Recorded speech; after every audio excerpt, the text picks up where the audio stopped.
Everybody, welcome to our second day of our virtual summit this 2021. For those who don't know us, Travel Unity is a 501c3. We're a nonprofit focused on diversity in the world of travel. We have our Travel Unity Alliance, which is our membership based group, and we always love, accept, and respect your donations to help our programs continue and thrive and flourish. Flourish is not a word. All right.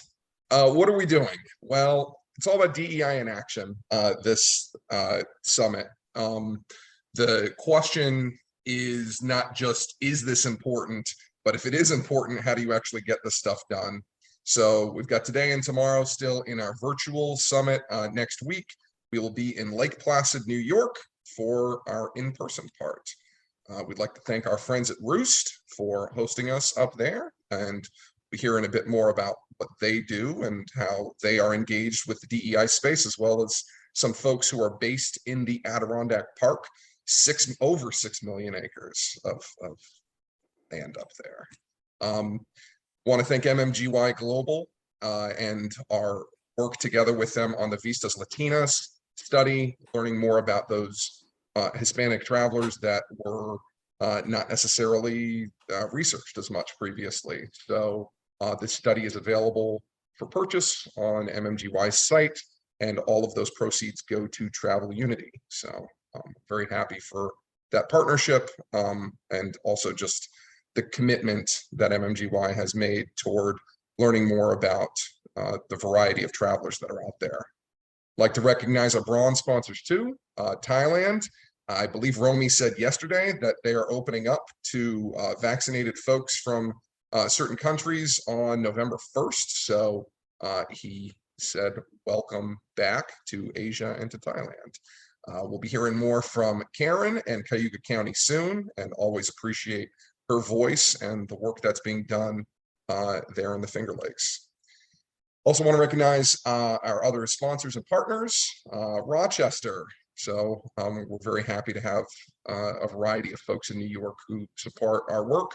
Out in the West, Fort Collins and Legoland, New York, in Orange County, New York, North America Tour Hub, and we thank CITA and the CITA Youth Foundation for supporting our youth summit up in Lake Placid next week. We also lean on and work with and collaborate with and believe in all of the partners who we work with consistently, and thank them for their support of this event. And with that, I will kick things over to Savannah Doviak from ROOST. Tell us a bit about her, about ROOST, and she will be leading this session today and the speakers within. Savannah.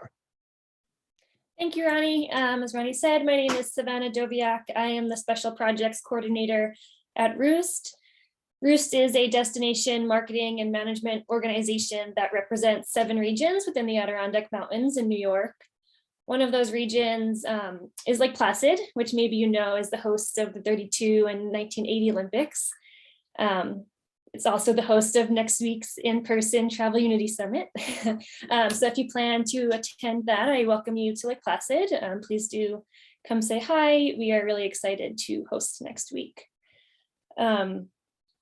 We started working with Travel Unity about a year ago as part of the pilot program, and that's when we really started to just take a deeper look at how we can, implement DEI into our program of work. And while this partnership has included staff trainings and focus on, within our organization, we've done a lot to, like I said, just really focus more on our program of work and implementing DEI in everything that we do. So one of the things that we did was form a DEI committee, and that includes about 8 members of our staff from various departments. And it's a really great way. We meet once a month, or try to anyway, and it kind of just keeps us on track. We can all check in on where we're at with different, initiatives and projects, and it kind of keeps us moving forward, and not just it being something that we do for a little while and kind of fizzles out, but it just keeps us moving in the right direction, which I think is really important. And it engages more staff. It's not just like a one person, project or initiative. But some of those initiatives, kind of include we do have in-person video or on staff videographer and photographer. And I feel like in the past, it might have been, oh, we got a photo shoot coming up, we need a model. Now we've got a photo shoot coming up. How can we make sure we have a diverse pool of models to choose from and to include in our marketing? It was, let's make sure our content looks good. Now it's, let's make sure our content is inclusive. Do we have information on accessible travel to all of our regions? Do we have information, on what our different attractions offer, to maybe people who, I don't know, let's see, I think of the Wild Center always comes to mind, right? They have sensory days, they have stuff, people who are deaf, who, look at their attraction. We've also looked at the people that we bring to our region as influencers. This year, we partnered with the Wild Center to bring Corey Lee to the area, and that kind of went really nicely with those accessibility pages I mentioned, because he did go to all those attractions and he gave us feedback. So, it's not just we say these places are accessible, but we're relying on credible sources to give us the correct information to share with our travelers. But yeah, that's some of the stuff we've been doing at ROOST, and also just trying to work with other organizations in the Adirondacks, such as the Tri-Lake Center for Independent Living. They've been a great partner, partnering with people like Jason Thurston, who's going to speak soon, and just trying to make it, an Adirondack-wide initiative. So that's all I really have to say about ROOST. Next up, we will hear from Karen Kuhl from Cayuga County. Yeah, take it away, Karen. Good morning, everyone. Glad to be here. When I asked Ronnie, so what are these Flash Talks and what do you want us to concentrate on? He asked me to go, he said, your broader philosophy of DEI, which is a huge task and undertaking, because it's been something that's been with me since I was, a little kid. I am first immigration immigrant to the United States from Nicaragua. My tourism route started way before that. My parents own a eco lodge in the mountains of Nicaragua. It's both a coffee estate as well as a tourism. So a lot of the things that I think about when it comes to DEI, I also incorporate the agricultural world that has some of the same challenges, but also very different. I've always seen tourism as a way to world peace, because it is a way that we can get lots of different diverse voices from all over the world to come together. And when you know people at an individual level, it's much harder to find difficulty to understand them, right? It opens up your heart and your mind as you travel. So tourism to me has always been a venue that it's always, DEI has always been a part of it. I am a strong believer in boots in the ground, both in my initiatives and work that I've done in Nicaragua as well as the United States. I am the face of the initiative, and I'm the one that's knocking on the doors and talking to the individuals. I think that without that one-on-one touch, the real goal is hard to get to. So concrete examples. In Nicaragua, I started a tour operator called Tastefully Nicaragua, where we tried to get the tourism, the visitors to go to the source, to see the farmer, to see where the fruits and the vegetables and the products that drive all the big commodity, tankers in the ocean, what's that word, that, drive the commodities markets, coffee, cacao, as well as a lot of the vegetables, tropical fruits and vegetables. So we established a tour industry that would go and meet the farmers. The challenge why we started that is because we identified a lot of small farms, family-run farms that were disappearing because the younger generation was going to work and study in, oh, wow, thank you, Ronnie, in the big cities and leaving the family farms behind. So they were getting bankrupt. So we're trying to identify ways for them to have alternative funding through resource to support the organizations, but for them to honor and respect their roots of agriculture so that the family farms wouldn't disappear. And this involved a lot of boots in the ground, going, knocking on doors in small farms and identifying ways that we can bring in the visitor to that farm, to engage with the farmer in a way that's sustainable. We couldn't bring in big groups. So everything was geared between 5 and 8 maximum individuals that would go in at a time. And what are we doing now in Cayuga County? Due to political situation. I left Nicaragua, came back to the United States, brought my kids with me, and I ended up in Cayuga County in the Finger Lakes region of New York State. I count my blessings that this is where I landed because it's a lot of, carries a lot of the same feelings that I had, right? And I was able to find another venue to help with the DEI fields. Auburn, New York, and Cayuga County are the chosen home for Harriet Tubman. So through Harriet Tubman, we have identified a lot of ways to elevate the less heard voices. One of the things that I always talk about myself is I try really hard to find the untold stories. And most of the time, the untold stories are from underrepresented communities. Harriet Tubman is not an untold story in and of itself. The world knows about her, but few know that this is where she chose to live. So what we're trying to identify in the story we're trying to tell is why. Why is this her chosen home? What is so significant and important here? And through that, working a lot with the Black traveler market, we have done focus groups, and we have also utilized the MMGY study. So through these focus groups, we both with the Black business owners in our area, as well as Black travelers and tour operators, we have identified ways to bring the two together, right? And to elevate the message and get more tourism in the same area. But just like in Nicaragua, we're trying to do it sustainably and trying to acknowledge that a lot of these are small businesses, and we can't bring bus loads of 50 people buses to their destination. So we're trying to find a way to continue supporting, but diversifying it a little bit and pushing the message in lots of different, for example, some of our museums are rather small. So we're getting museums to partner together so they can divide the bus into a couple different destinations, because there's a lot of interest in the area for the Underground Railroad story and Black history story. So we are getting a lot of tour group interest. So we're trying to figure out a way to do it in a sustainable way, supporting the businesses that the message is for. So yeah, be vulnerable. And more than anything, be the voice to tell the untold story. We don't always have to champion everything. We can champion by supporting the voices that need to be elevated. And I've got lots of more information. You can reach out to me and I'd be happy to give you more details.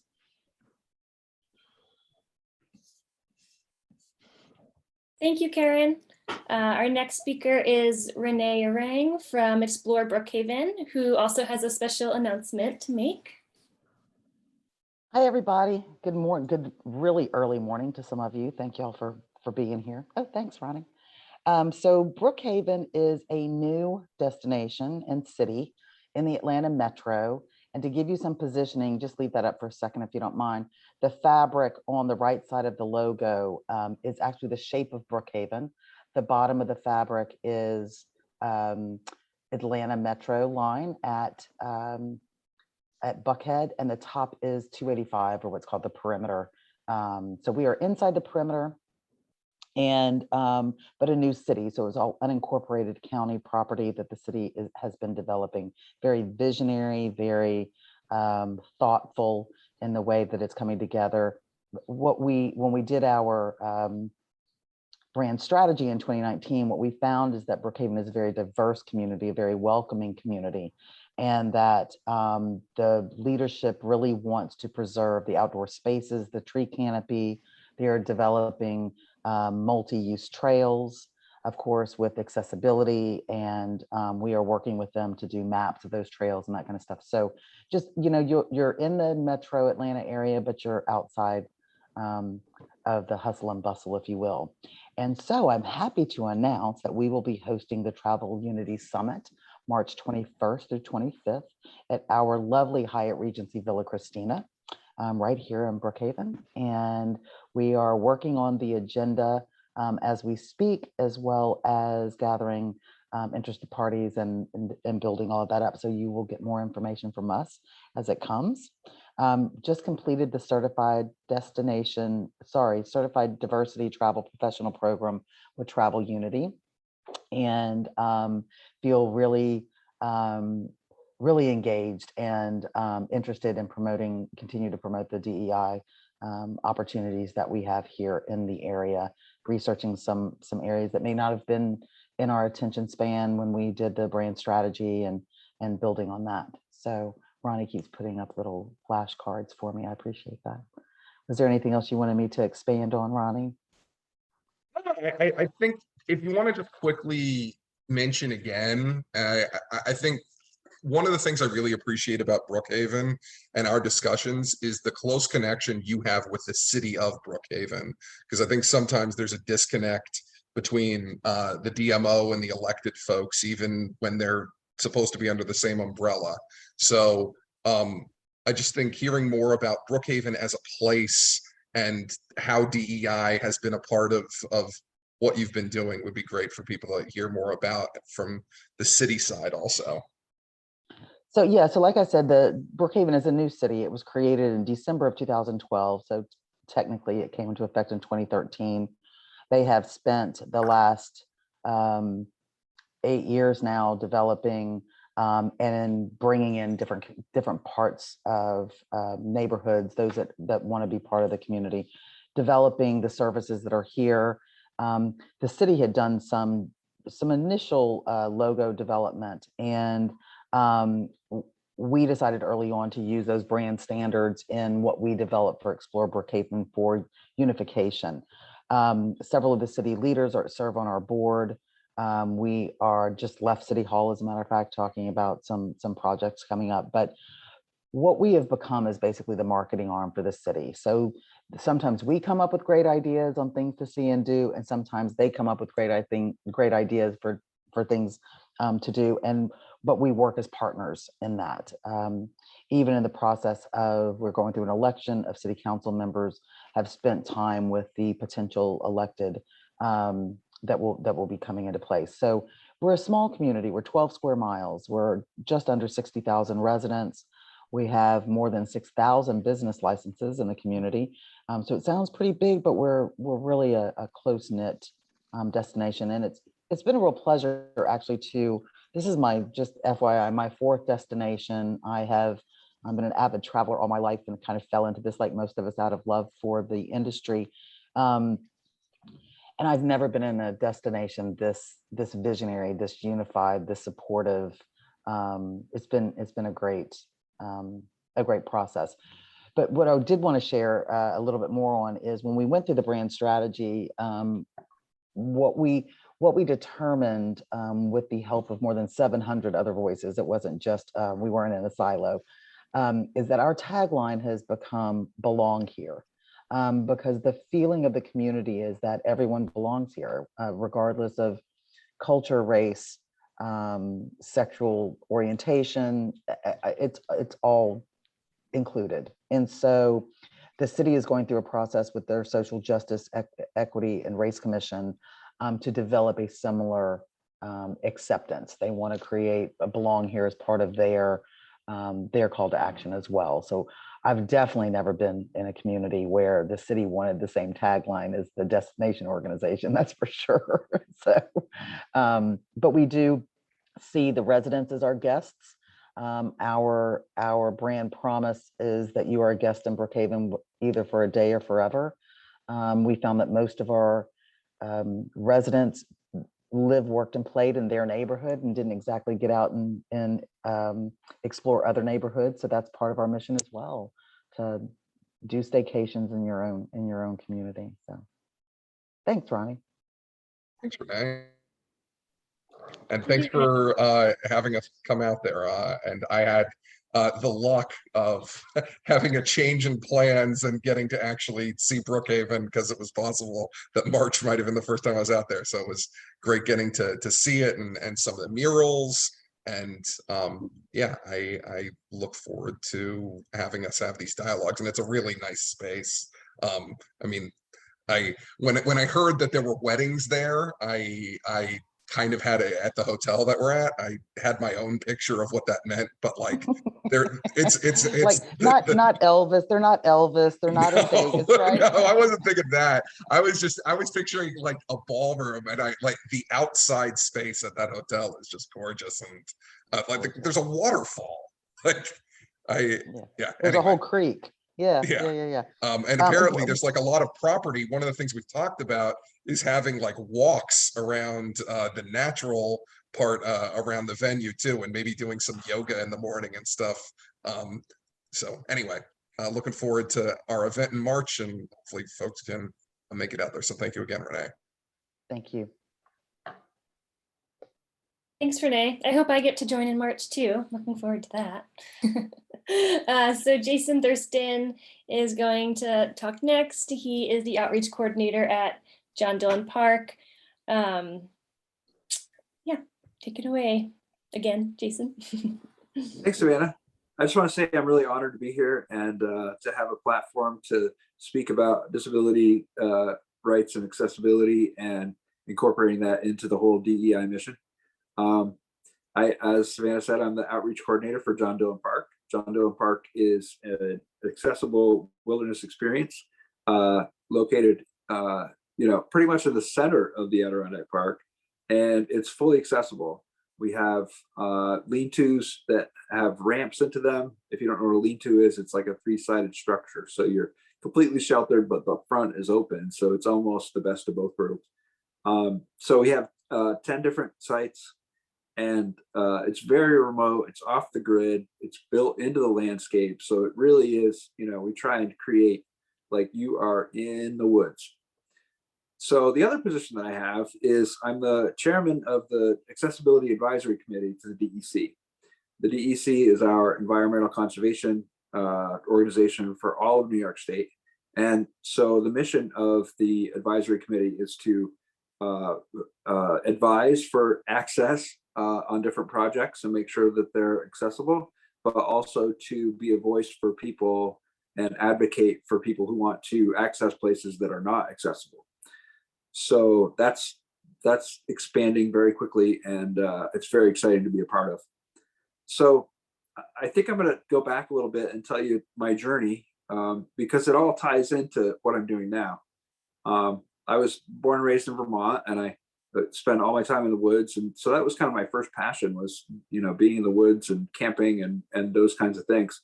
And then at age 14, I became a dishwasher and quickly learned that my second passion was going to be restaurants and food service. So I was in the restaurant business for 17 years. Starting as a dishwasher, went to college. I was a chef all over Lake Placid, actually. So I understand like seasonal tourism was a really big deal. And having conferences in the off season and, just basically filling your rooms as much as you can.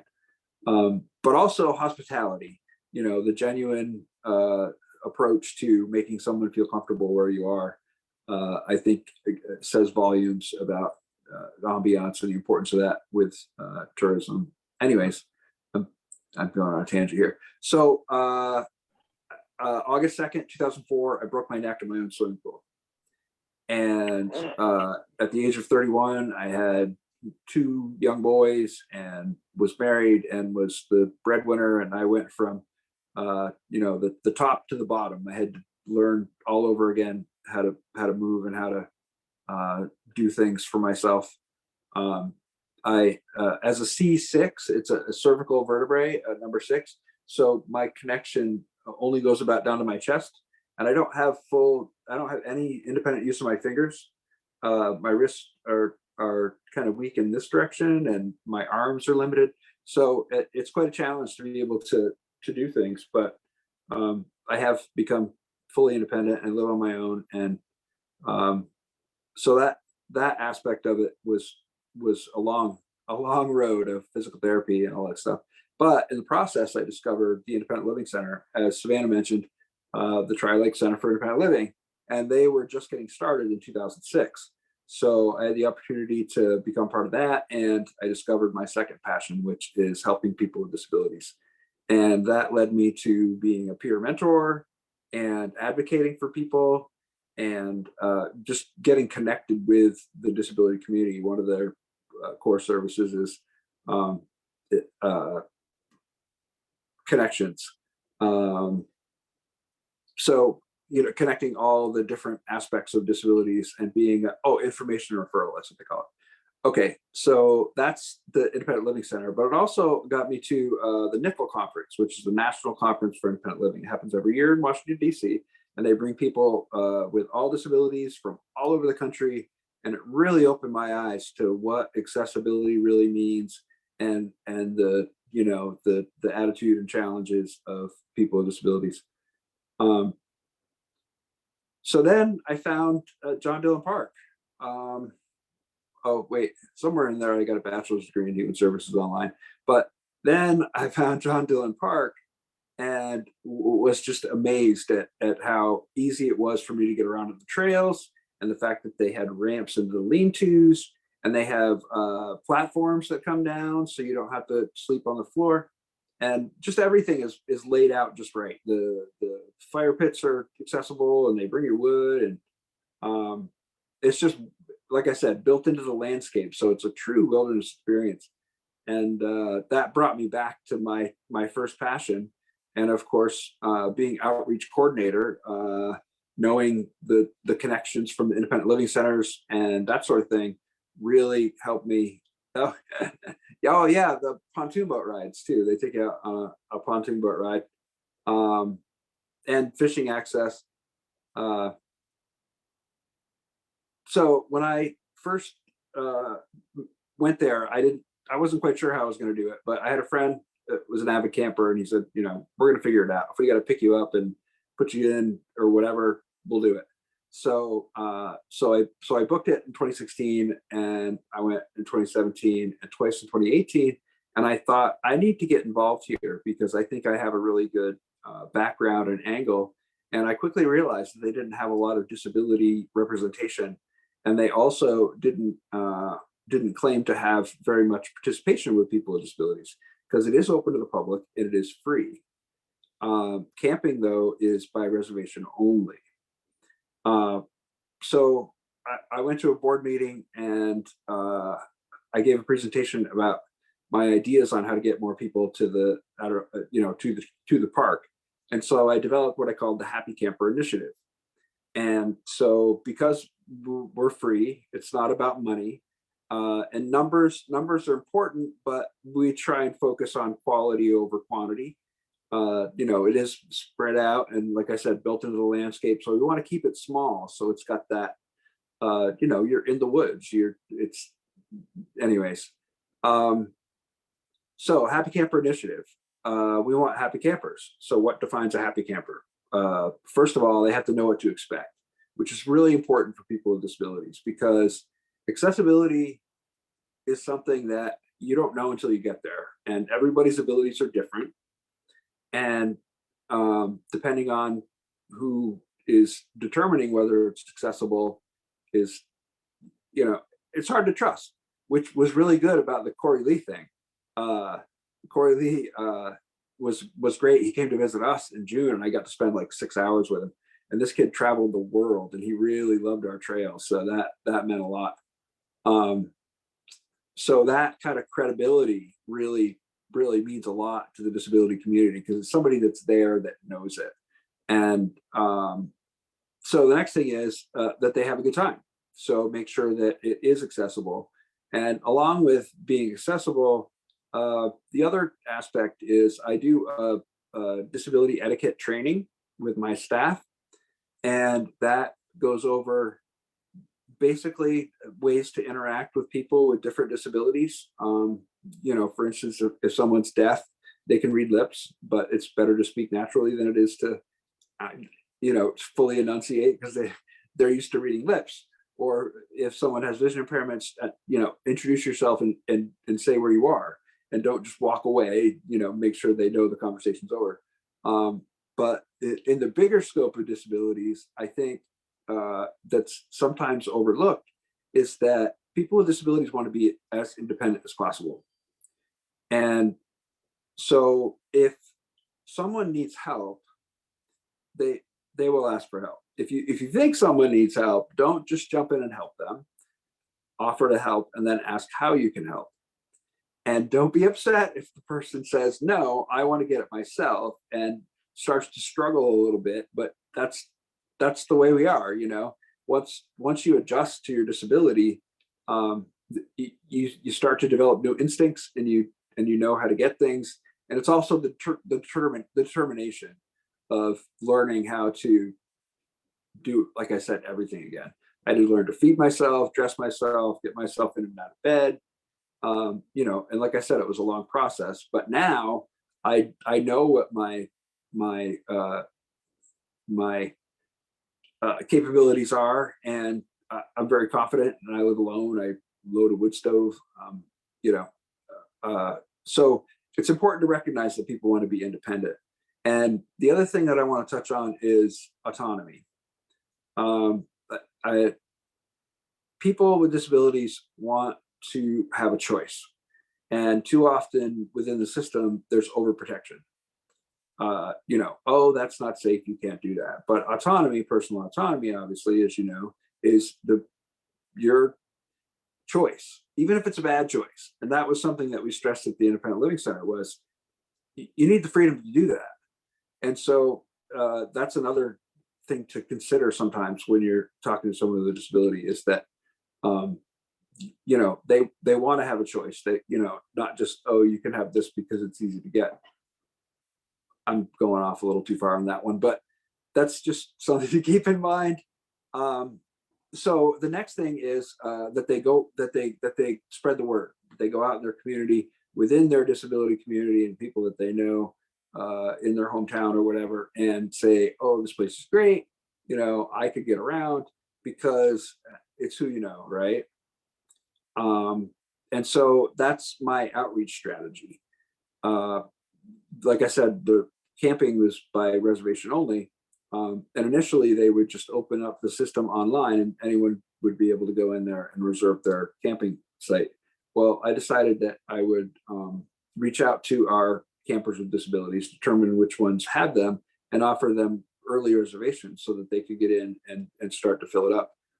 The other thing that we had this year was a group that took the whole park and had a wonderful program.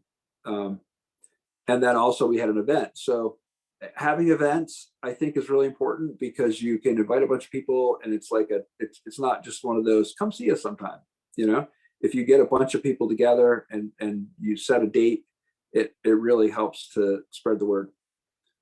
So this year I'm going to book groups first, so that if people need multiple sites, they can do that. And then any events that we're having, and then reach out to the early campers. And then even depending on what the reservation system looks like, do further outreach to other organizations before I open it up to the public. So I guess my point is, if you want to include more people with disabilities, it's the credibility, and it's the training to know that a person with a disability just wants to be able to access things, wants to be independent. And so that's really important. And I guess, because sometimes when you encounter someone with a disability, especially if it's visible, which there's plenty of that aren't, but if you look at someone and they act differently or they move differently, sometimes your gut reaction, you know, if you're an empathetic person, is, oh my God, I can't imagine that. But for me and for other people with disabilities, especially people that are born with a disability, that's just how it is for them. You know, they've accepted it, they move on, they pay taxes, they shop, they, you know, the biggest problems that I have in my life have nothing to do with my disability. I'm still a procrastinator. I still am working on being passive aggressive. You know what I mean? Like there's so much more to a person than their disability. So I guess I'm going to leave it at that. Thank you, Jason.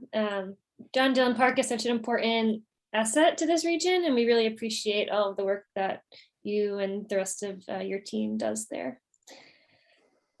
Next up, we have Leon Burnette. He is with Tourism Pathways and will be talking about the road to recovery in the tourism industry. Good morning, everyone. I hope you can hear me. I'm in rainy Alabama, and I'm in my car. Okay, so you have to forgive me for that. But yes, I am Leon Burnette. I am the CEO of Civil Rights Trail Tours. We specialize in various civil rights tour experiences. I'm also the CEO of Media Arts Institute. We're a 501c3 here in Alabama. It's actually the Media Arts Institute of Alabama. And we work with young people, helping them find their ideal and their dream careers and showing them how to do that and giving them the experience to be able to do that. I'm going to talk about the road to recovery, but as I was sitting here thinking, I wanted to really focus on something that started the whole process off for me, and that is diverse storytelling. I'm from Los Angeles. I'm a civil rights baby. I saw the civil rights movement. I am a Black man, as you can see, so there are certain experiences that I have that probably no other person has had or had to experience. And so I began my travel tour experience. For 40 years. I was a concert tour manager for A-list artists. So I've traveled all over the world. I've seen a lot of things, and I've learned a lot of stories. As I began my journey into where I'm at right now in doing more corporate tours and group tours and student tours, I noticed that when I got out there on the road, there was a different perception about me. First of all, let me talk about that. There was a different perception about me. A lot of people thought that I was the bus driver, okay? So I had to fairly quickly let them know that, no, I am the tour director, and I am the one that's going to deliver the commentary. And so as I traveled on the road, I realized that I didn't see a lot of people who looked like me who were tour directors. So I began to try to delve into why that was an issue. And, you know, I came along and formulated some opinions. I believe in telling the 360-degree side of a story. On my civil rights tours, you know, I get a lot of students, I get a lot of people, and I let them know that we're not necessarily going to talk about Martin Luther King or Rosa Parks. We're going to talk about the unknown soldier, the foot soldiers, and we give them that story. And there's so many stories that can be told on a civil rights tour that I began to really focus on those stories. And I ended up writing a book because I had so many tour directors who would tell me they were doing civil rights tours or they were doing Southern culture tours and never heard the stories that I was telling, you know, because I would sit around with a lot of my friends and we would, you know, they would quiz me about different things so they knew that I was into the civil rights movement. There are so many stories that are not told, and diversity in storytelling is very important. You know, when I look at the story of America, and I listen to people and I watch people, you know, they tend to start the story of America, you know, I guess when Christopher Columbus came here or when the people landed in Jamestown. Well, for me in my digging, I realized that the story goes even farther back, and nobody ever talks about the indigenous Indians and the Native Americans. So I started including all of that in my civil rights tours because I wanted to give people a very clear picture of how diverse and the real true stories of America.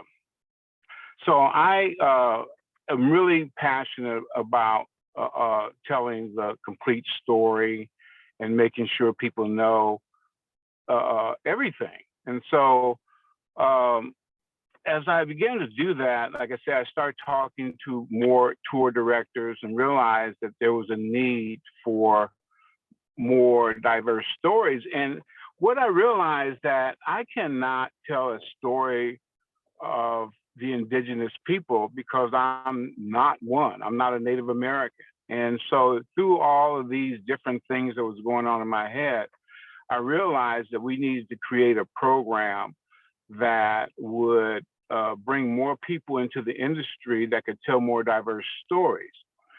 And so that's kind of how the Pathways project started, with me and a friend of mine sitting around talking about how could we bring more diverse people into the industry to tell these stories, more authentic stories. Tour companies say, yeah, we'll give authentic experiences. We give immersive experiences, but yet they're not really authentic because the whole story is not being told. And as I look at that, I said, you know, when the situation with George Floyd happened and all the things that happened with the pandemic, I realized that there was an opportunity. I realized that there was an opportunity for us to stop and reshape this industry, because I know for a fact that I've had several of my tour director friends who have died from COVID, who have left the industry because of the pandemic. And the industry is kind of like in a point now where we need to retool our mission, our focus, and the way that we deliver experiences. And what I mean by that, we need to bring more people of color, more indigenous people into the tourism industry, and to be able to train them how to do this job. I believe that for this industry to recover fully, we need to develop more products, more services that speak to everybody, that speak to everybody's story. And that's how we kind of started the Pathways Project. And we started the Pathways Project because we wanted to develop more diverse voices to get into this industry, and also show them that there were great opportunities in this industry. You didn't have to just be a tour guide or a tour director. Our focus is helping you become those things, but also becoming a tour operator, an entrepreneur, a business owner. So our Tourism Pathway Project talks about that, but we really focus on diverse stories, diverse storytelling. We want to make sure that when we do some of our national parks, we can have people who know a lot more about it than just people who read about it in a book. I have several partners who've joined us in this initiative, Destination America, the Tread Right Foundation, EF Explore. They're all part of our initiative to get more people of color, all colors, women into this industry so they can tell diverse stories and be able to have the opportunity to share things that people don't know. Because like I said, people, when they take an experience, they want to learn some new things, not just the things that they read in the book. So not to belabor the point, we are Tourism Pathways. I am the project director, and we are focused on bringing more people of color into the tourism industry, breaking down the barriers of cost to get into this industry. One of the things that I do, like I said, I was in this industry for 40 years, and I did not even know that the kind of job that I'm doing now even existed. So we're doing outreach into our colleges and to our schools, letting people know that there's a new career path that they can take. And that is the tourism tour guiding, tour operations pathway. So that's kind of a little bit about the tourism pathway. And I really believe that if we can develop more diverse stories, we can develop more diverse tours, and we can get more diverse people traveling. So that's kind of where I really believe that if we're going to recover in this industry, we need to have more diverse tours, more diverse people leading these tours. And I think we'll be stronger if we do that as an industry together. That's pretty much what I got to say. And I'm kind of winging it because I have my notes on my desk. I just got off of a plane and came to pick up my grandson. So y'all, if I'm all over the place, don't worry about it. You can find more about what we do at www.tourismpathways.com. And if you have any questions, you can reach me there. But we're happy to work with any organization. We're looking for all kinds of people, all kinds of voices to be able to lead our tourism experiences. So I'm done. Thank you, Leon. And Ronnie did put Tourism Pathways site in the chat along with, all the sites from our speakers. Next, we'll hear from Penny Peters, who is with Akwesasne Travel. Thank you, Penny. Honored to be following Leon and kind of, talk along the same lines. Just some history for those of you who don't know where Akwesasne is. We are an international community. We are located right on the border of Canada and US, and our territory is not only split by that international border, but we also have parts of our territory in Quebec and Ontario. So we have the pleasure of living with international borders that have kind of been placed across our community throughout time, and we deal with that on top of everything else as a community. So just to fill you in, Akwesasne Travel is a tourism initiative that we started about 5 years ago. We've always been a part of tourism, being, Indigenous people, welcoming people, sharing who we are. And in the past, probably close to 15 years, we've really looked at tourism and sort of how do we define this? How do we make it, beneficial for both our community as well as sharing the information? And so we received a grant 5 years ago to really get it going. A lot of it was training our suppliers who we would have as part of this initiative. And a big, huge part of it that took longer than what we initially thought it would was community outreach and making sure that our community knew what we were doing, what we were putting out there, how we're putting it out there, the type of people that would be coming here, how many people who we wanted to be coming here. We don't want to be Disneyland, but we do want to welcome people, and we want to help our businesses and our individuals, expand and be able to make a living off of the things they love to do, which a lot of times are culturally rooted. And so Akwesasne is a Mohawk community. We do have other people living here of other nations, indigenous nations. And so we've kind of got a little bit of a mix within here of all of that. We are part of the Haudenosaunee, otherwise known as the Iroquois. We prefer to be called Haudenosaunee. And we spread out right across New York State and Canada. And I'm sure that a lot of you live, if you're in New York State, you live right beside places that have Native communities around you. And so we're opening our doors. I'm actually kind of scattered as well this week. We're running fam tours this week as we speak. We just finished up a Canadian tour due to COVID. We've had to split it up so that we didn't have to deal with people crossing the border.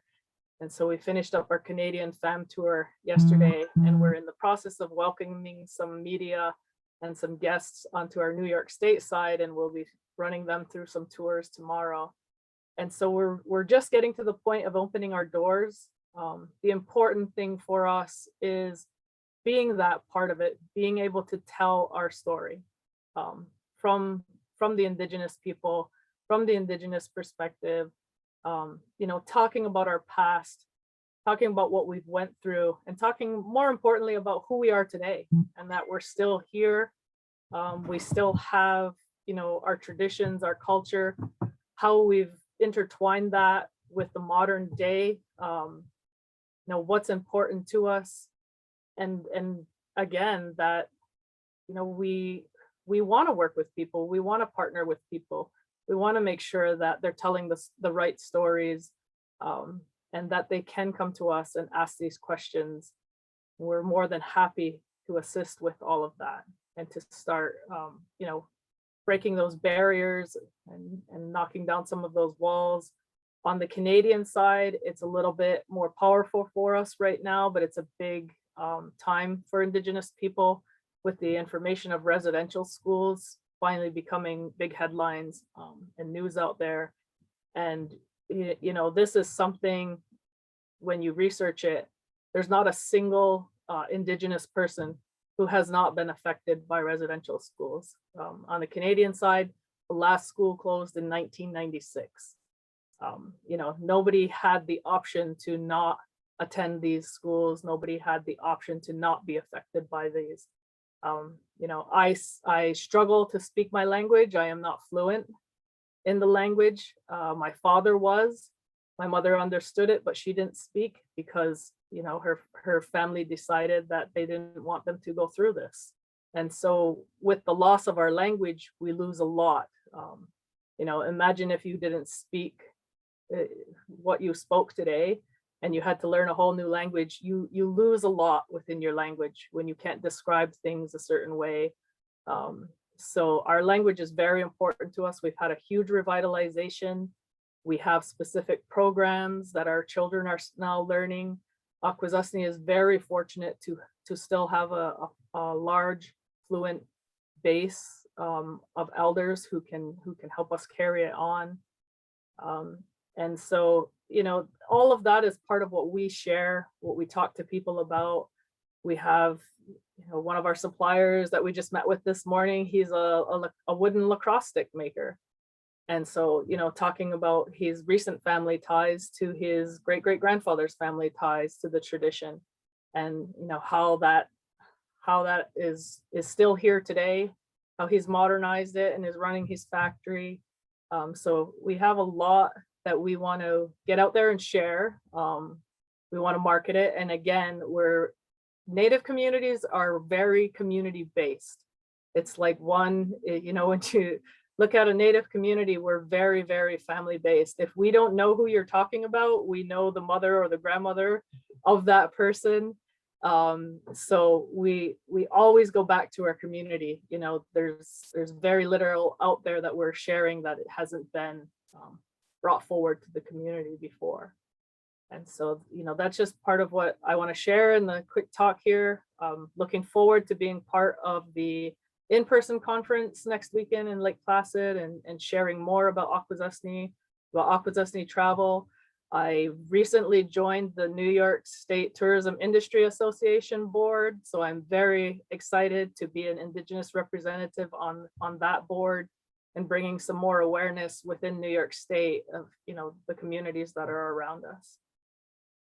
Nyama, thank you.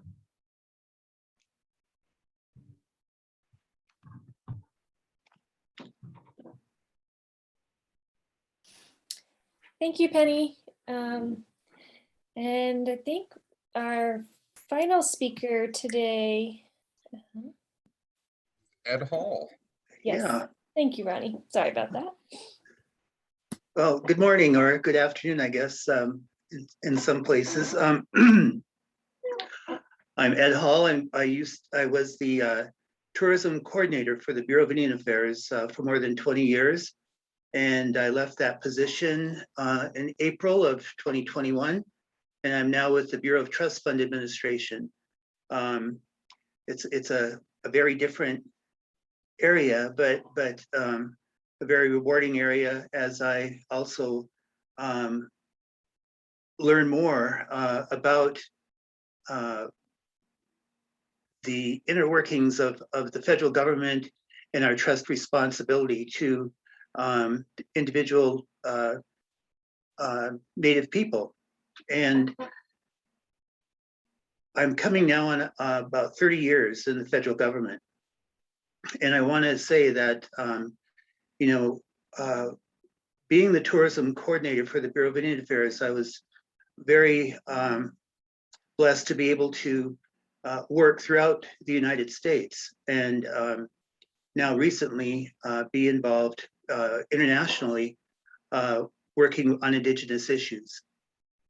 And I also want to say I really appreciated the conversations leading up to this because, you know, the whole focus of my work was about capacity building for tribal nations.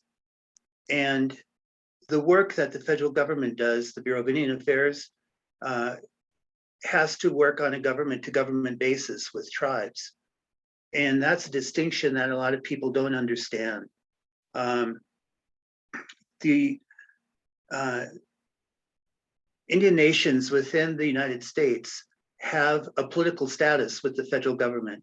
So although we're referenced as minorities, we have a political status that is not necessarily, was absolutely not, lump us into that group. And there are distinct responsibilities that the federal government has with tribal nations. And as Penny was talking, they have a unique status in the sense that they have across a nation, but they're not the only tribe that has relatives on the other side of the border, you know. And so when we look at the United States and we look at Indian country, as we call it, these borders are fluid, you know, as far as our cultures go. And in working for many years, I think one of the most informative experiences I had was with the Lewis and Clark Bicentennial. We had to put together the involvement and engagement of the trail tribes, they were called, the tribes that were along the Lewis and Clark Trail for the bicentennial. At that time, they called it a celebration. And the Department of Interior wanted to make sure that the tribes were a part of that celebration. And so over time, my office then became part of the Interior effort. And once I was brought to the table, they said, okay, we've got the tribes now at the table. And I had to explain to the folks there that I worked for the Bureau of Indian Affairs, that this was a federal engagement. But there was, even though I'm native, I'm a Rickaron Hidatsa from North Dakota, I do not represent Indian country.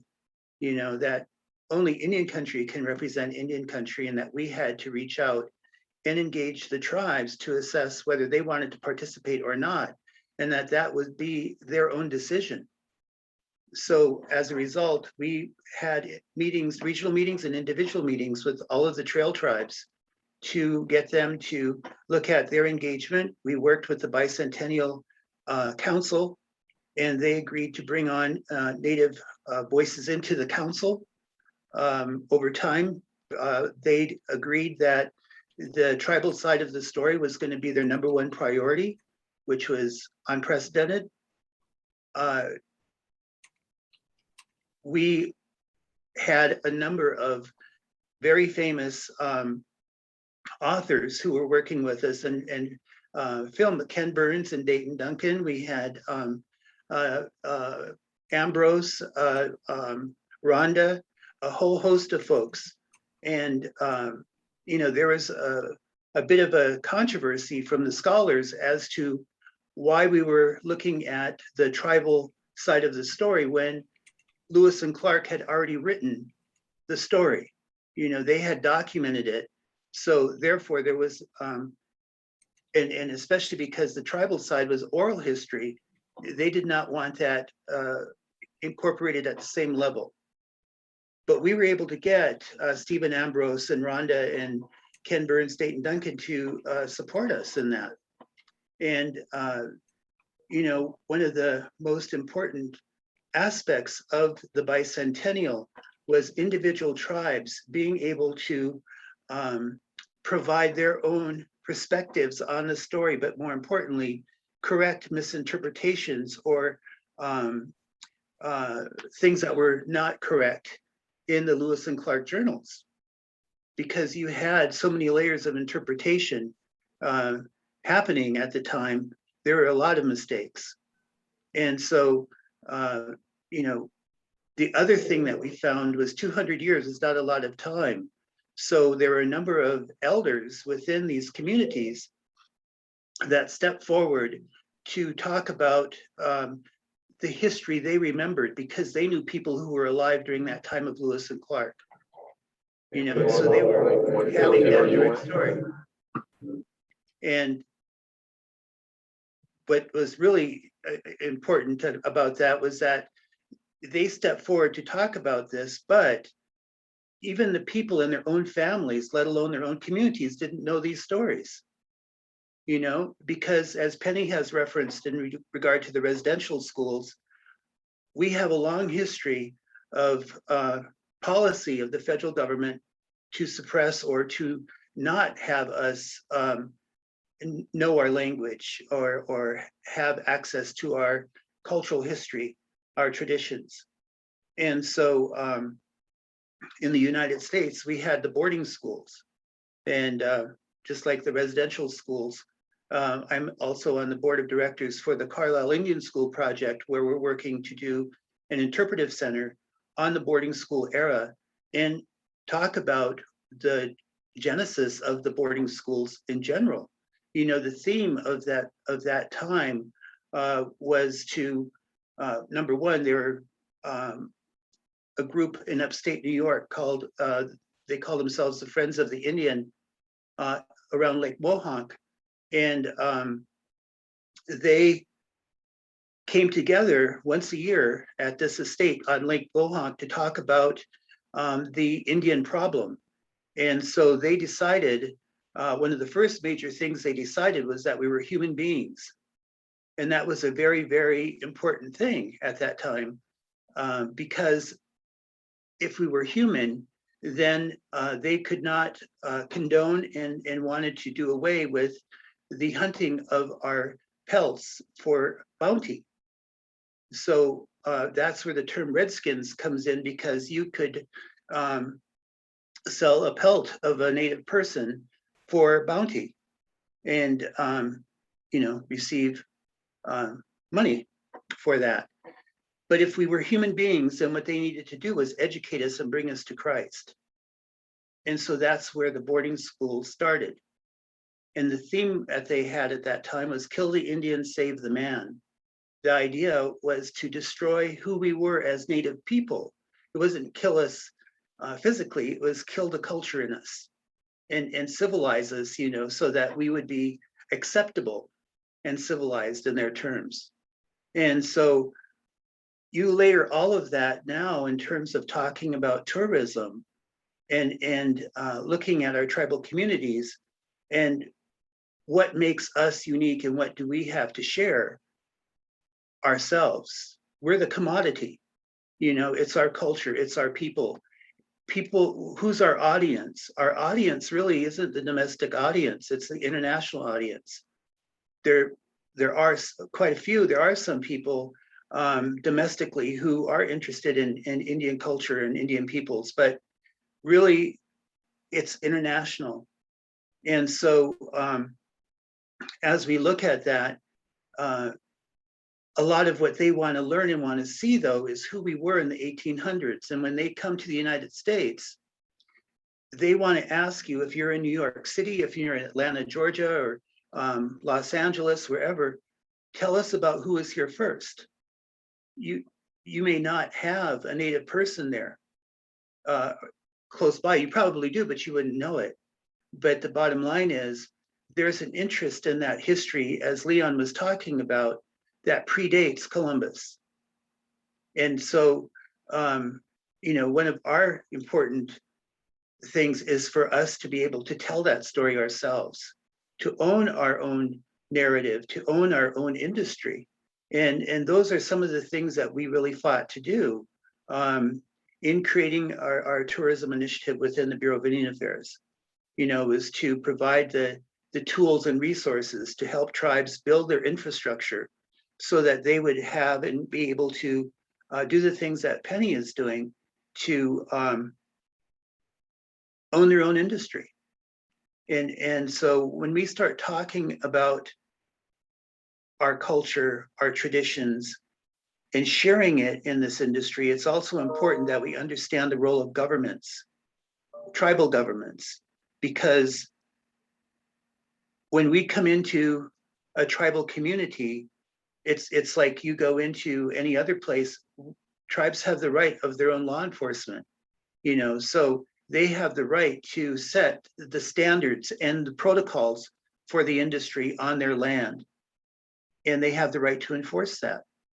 So, you know, it's understanding how to respect that, and so it's also important then that tribes have their codes and their legal infrastructure in place to enforce those things as well. You know, and so when we talk about sharing our culture, it's important then that we understand that that's our intellectual property, that's our cultural property we're talking about. So how do we set the framework to protect that? So you're not taking our stories and going and making a movie or writing your own book. You know, that's ours, and that's ours to tell. And so, as Leon said, he was looking to find Native voices to tell their story as a part of that bigger framework of pathways, right? We have so many different ways to look at our history and look at our individual stories. You know, we have our tribal communities that are on reservation lands, but we have a history of relocation, boarding schools, all of those things that took people off and away from their homelands. And so, you know, we have the urban Indian stories. We have all kinds of different communities that have sprung up since then.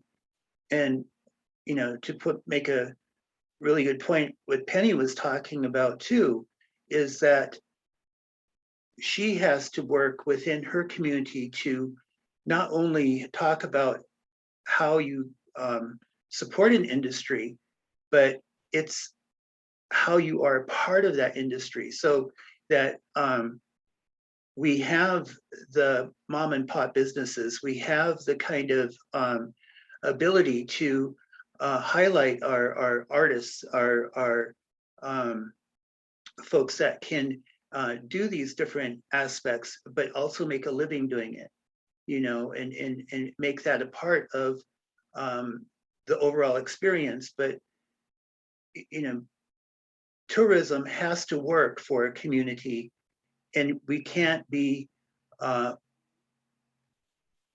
we can't be controlled by the industry either, you know. So if a community feels that tourism is taking over, or that everybody is only there for the visitor, and we're losing our sense of self as a community, then that's another danger. And so, like, understanding how impacts happen is something that's really important, so that we educate the visitors before they come, so they understand protocol, and we are able to mitigate negative impacts on our culture. You know, that's a very important part of tourism development for any community. And I think that, you know, when we look at COVID, COVID exposed a number of things, but one of the things that made the news was how little infrastructure Indigenous communities had to deal with this impact of COVID. And then now, looking at recovery and looking at developing an industry, you know, there's a higher bar to climb to develop the infrastructure, not only for your own people, but then for visitors coming in. So, you know, that opening up of tribal communities at post-COVID is going to be something that's going to take a lot of investment of time, money, but I think individual initiative, how do you put it? When you look at a number of the communities that don't have electricity, don't have broadband, don't have, you know, the kind of transportation infrastructure and stuff for their own community, how do they then provide for a visitor? You know, so it's like, for a lot of communities, it's basic infrastructure. And so I hope that we're able to learn from this and put that kind of investment in, so that tribal communities are able to enjoy developing an industry where they're improving their existence, but at the same time being able to welcome and educate other people. So I think it's really important that we have this kind of a forum, and I'd really like to ask Penny if she has anything to add, because I really admire her work.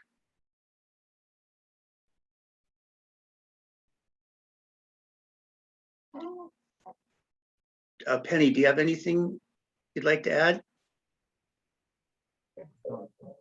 No, I think Ed kind of brushed on everything pretty quickly out here. It's something we could spend a whole 2 hours talking about. Yeah, that's true. Let me look at my notes over here. I think one of the things that's happening right now, you see all over, is the land acknowledgements, and a lot of people are trying to show a level of respect, which is really important, to say who was here first and give that kind of respect to the tribes that were there. Right now, I'm working with George Washington University and the Organization of American States on an Indigenous tourism collaborative of the Americas. And, the heart and soul of that whole thing is that we were not stationary people. We were people who had vast trade routes, and so our trade of food and medicine went throughout the Americas. And so when you look at the movement of food, for instance, corn coming up from Peru all the way up to North America, the tomato, potato, all of that. Well, that trade of goods and medicines wasn't just about the goods, it was also about the development and evolution of cultures. And so our connectivity was something that we enjoyed prior to contact. And that's something that we have not been able to enjoy, right? So, this is an opportunity to bring us back together, to actually take a look at ourselves as relatives. And I think that's an important factor that a lot of us forget, is that, that intermarriage amongst others was, right now we are the only people that have to have a number. I'm enrolled, and so I have my enrollment number, and that then makes me a valid Native person. I'm my pedigree, right? And it's all based on blood quantum and these kinds of things. Well, our people had the Missouri River basin there, the Arikara, and we traded back and forth, but we intermarried all over, so there's no such thing as a purebred. And so as we look at ourselves and we look at each other, it's really important that we come together too, as Indigenous peoples, and join our voices together. So I think that, as we work individually in our communities, it's also important that we rejoin again in connecting and sharing our voices and our experience. If anybody has any questions or comments, we are opening the dialogue up to everybody who's here. So feel free to ask or share if there's something. And you could use that raise hand function, or you can do the awkward kind of unmute and see how that goes. Ed, I know we focused mostly on North America, and I know that that's most of where your focus is. But when it comes to Indigenous topics all around, is there anything that is there anywhere outside of North America that you think addresses Native and Indigenous tourism in a way that our mostly US audience could look to learn from?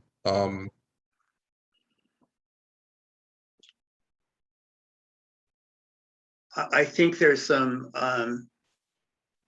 really important efforts that are happening, but they're relatively new. The USAID is now starting a new Indigenous initiative. It's being launched out of Panama, and the first country they'll be working with, I believe, is Colombia or Guatemala, one of the two. And then, you know, Peru has done a lot of work. Ecuador has done some great work. When you look at some of the most incredible landmarks that we have now, bringing the Indigenous voice in for the interpretation of those places rather than the anthropologists. You know, people are starting to realize that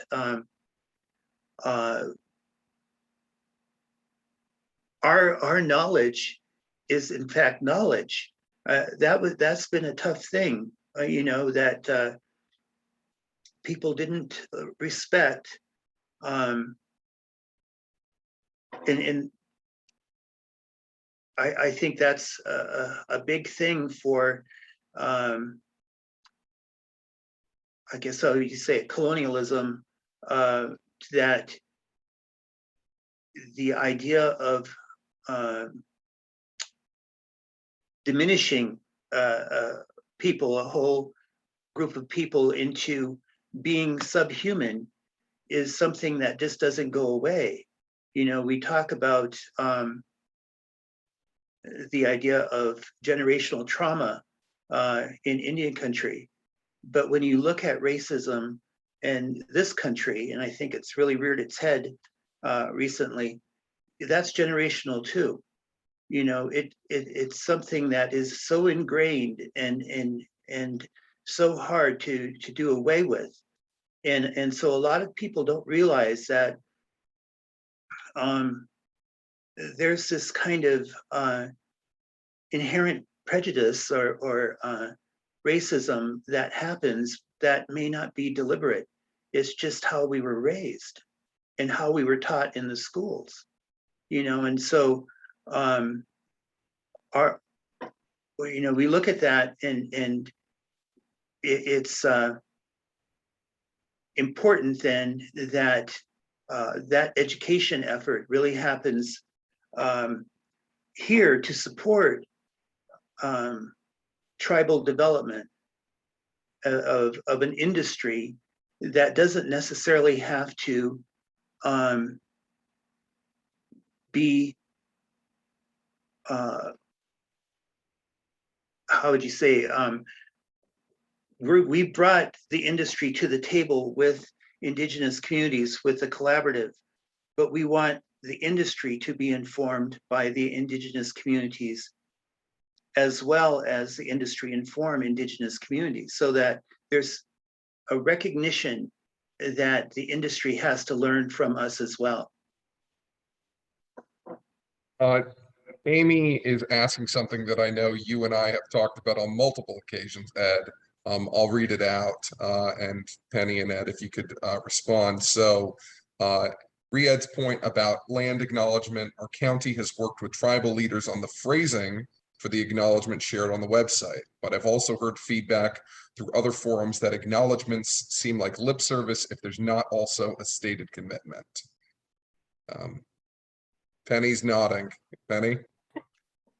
It's funny because we just what we did with our Canadian tour, because we don't have a lot right now on that side to have offered a full 2-day tour or a full day tour, was we teamed up with the city right beside us, and so they held day 1. We went through the city of Cornwall, and then on day 2 we started with a center there, and then we moved into Akwesasne and presented our Akwesasne portion of the tour. And the place we went to just before that was called Ontario Power Generation. So it's a dam located upriver from our territory. And while we were there, you know, he talked about the dam and the electricity they make and how great and how big of a big deal this was when it was built, and they did it all without computers. And they have a wall there with Akwesasne and the relationship they have with Akwesasne, which in the past few years has been really good. You know, they've done more than just putting a wall and a plaque up there acknowledging Akwesasne. But for me, it's a different experience as a Native person living here in Akwesasne going to OPG. You know, because I don't see, you know, the greatness of this place. I see how much it destroyed, how much our people lost, how much this affected, you know, my grandparents living to my father's living to my living, and how much that's changed the landscape. You know, you don't think of things like that, you know, changing the way the river flowed changed what I eat for my diet today and what my child eats for her diet today. You know, and how we prepared those foods and how she will not know now how those foods even tasted because they're no longer available due to a dam that was built in the 50s. So while we were there, we had one of the participants on the FAM tour ask this very question. You know, here's this big write-up. Here's somebody who's not Native, who's part of OPG, talking about this great relationship that you now have. The apology that was given, we get a lot of apologies. You know, we get the politicians standing at the front saying, we're sorry this happened. You know, and we get the, oh, that was in the past, let it go. You know, let's move forward. Well, in order to move forward, we need to always remember that past and the impacts that it's making still today and will make. We always, in Native culture, we always think 7 generations ahead. How is this going to affect the 7th generation? So, you know, not just my children, but my children's children's children's children. We always think 7 generations ahead. And, you know, I think in the industry, that's a great way to think. You want to pre-plan, you have your 25-year project, you have your 10-year projects, you have your 5-year projects. Well, that's exactly how, you know, we think with the 7 generations and how does that affect them. So we do get a lot of apologies. Somebody like OPG, where our leaders are continuing to hold them responsible, where we're building these great relationships like we are now with Cornwall Tourism and acknowledging, you know, in the future, what more can be done. It's not always financial. Sometimes it's just a partnership.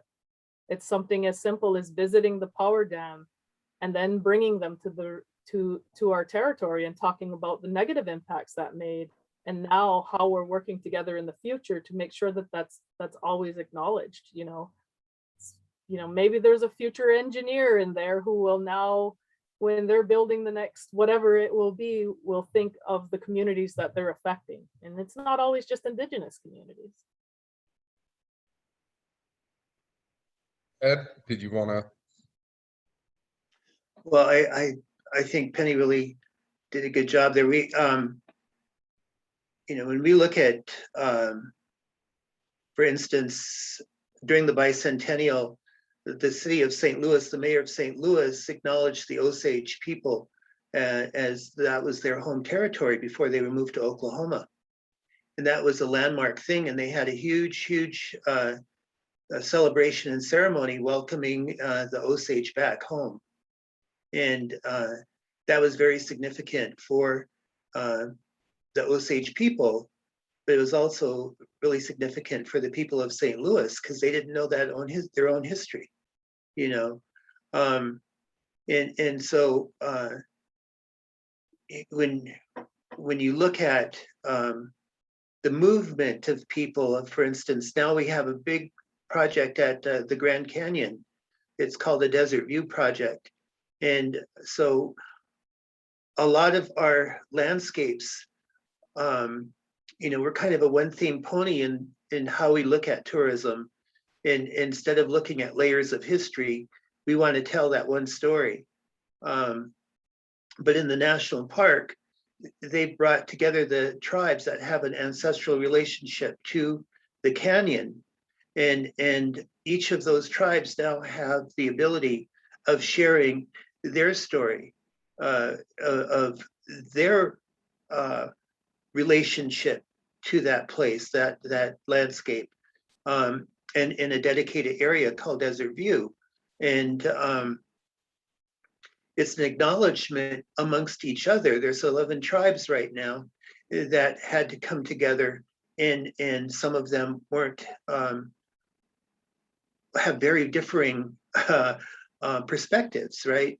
So how do we all tell our own story when there may be things that differ, you know, in who we are in our cultures? But we all had that relationship there.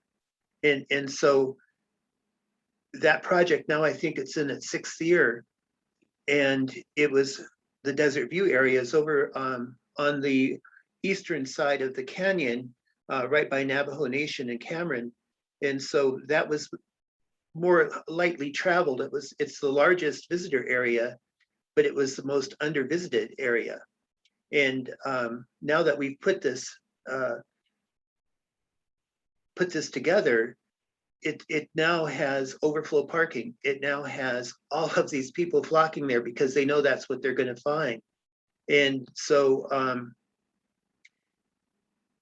it was really important because people needed to see validation that there was interest in a tribal perspective and a tribal story. And so Desert View, I think, is going to be a great model for other national parks and public lands, you know, because you talk about a number of cities that are looking at acknowledgements. It's how do you take that next step beyond acknowledging and inviting the voice back to tell that story and to be present, you know, in I guess validating their own perspectives versus being presenting what other people have written about us. You know, I think that you have a lot of information about us that has never, you know, that's been written about us, but not by us. And so authenticating the source of information is very important. I have one more question, and it's kind of a two-part thing. I want to also stipulate, Penny and Ed, by no means am I expecting either of you to be speaking for anybody other than yourselves as individuals. But especially in a place where there might not be a clear current native presence, where they're based on history, those tribes have been displaced, etc. I have in my mind a picture of a person who goes, "Hi, my name's Ronnie Weiss. My pronouns are he and his, and I just wanted to acknowledge that I'm on the traditional lands of the X." Boom, and that's it. And the two parts are, one, if they really legitimately know that they're not going to do anything other than saying that, should they say that? And two, if there is a historical presence that's not there any longer, how can folks who are there now actually do something? Well, I think go ahead, Penny. No, go ahead. I went first last time. Well, you know, I worked under the Division of Transportation. That's where I started the tourism program, and that was all about infrastructure. And so no matter where you go in the United States, if you're going to build a road, if you're digging in the ground and you come upon human remains or artifacts, you know, those belong to somebody.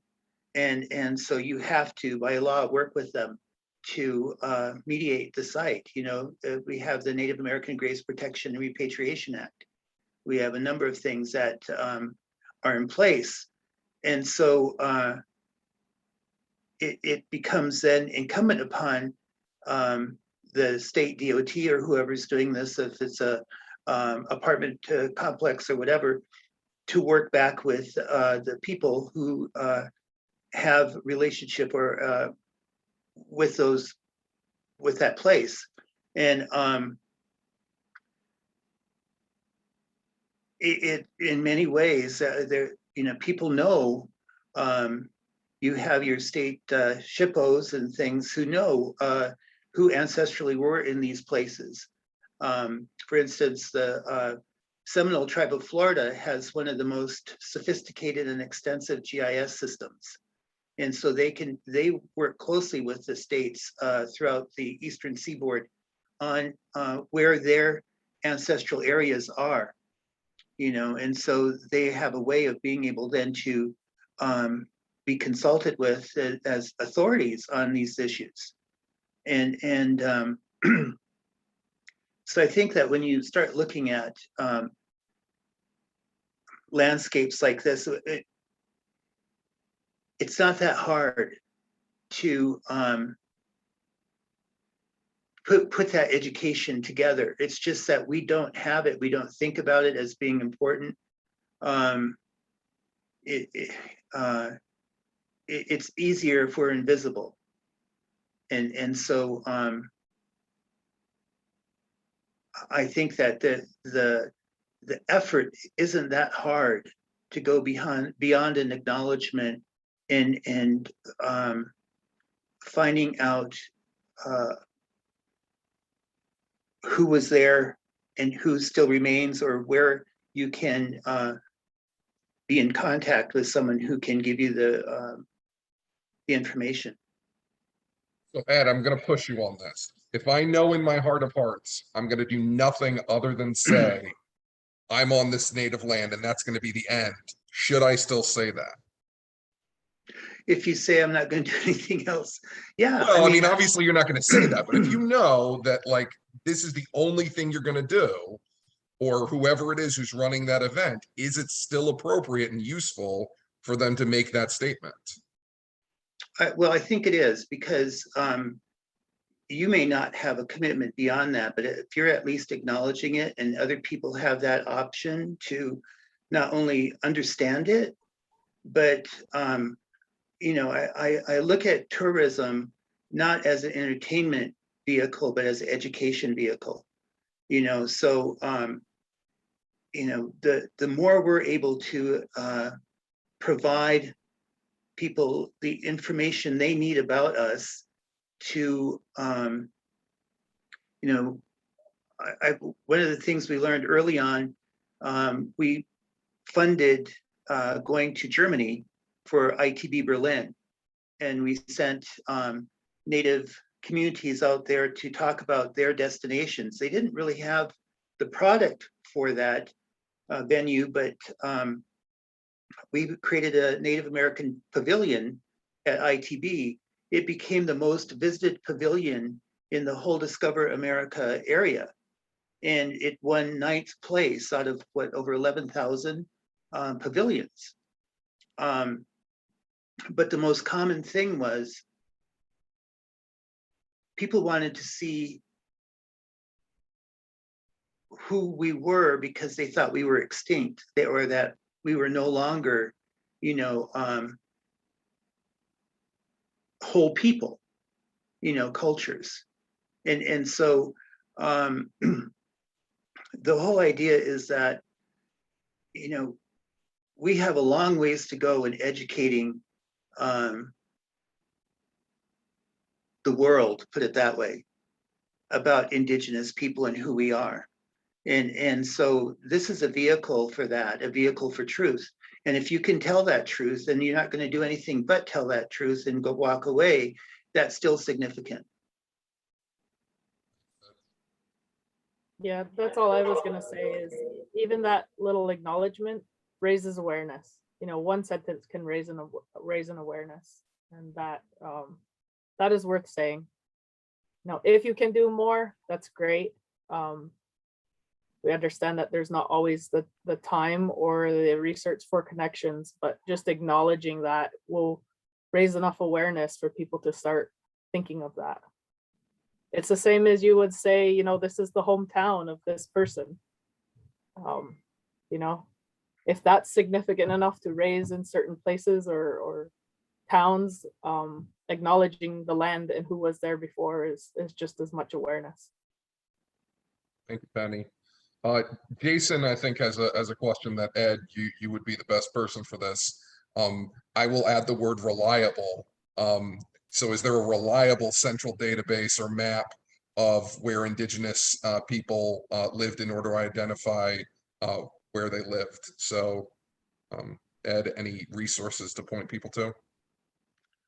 Wow, there are a number of maps out there. And one of the things you have to look at is